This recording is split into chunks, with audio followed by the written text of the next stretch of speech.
বসে আজকে একটা চিপসের প্যাকেট খুললাম। চিপসের প্যাকেটের ভিতরে সর্বোচ্চ 3টা থেকে 4টা আস্ত চিপস, আর বাকি সব কয়েকটা গুঁড়ো গুঁড়ো চিপস। এই হচ্ছে টোটাল চিপসের অবস্থা। আমাদের প্রিয়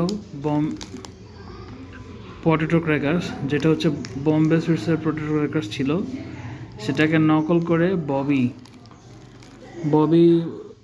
রবি পটেটো ক্র্যাকার্স বানানো হয়েছে।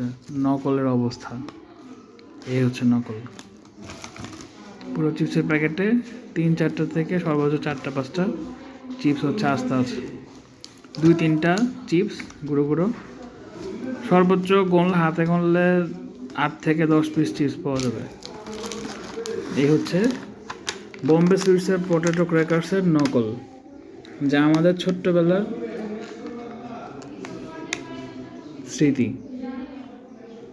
এই হচ্ছে আমাদের বাংলাদেশের বর্তমান অবস্থা, এবং বোঝারও কোনো উপায় নেই। ইভেন আমিও এই ভিডিওটা করার সময় যখন কথা বলছিলাম, তার মধ্যে বম্বে সুইটস বলতে যেয়ে যে দেখলাম যে এর নাম রবি দেওয়া। কী পরিমাণ জালিয়াতি চলছে দেশে। Thank you all.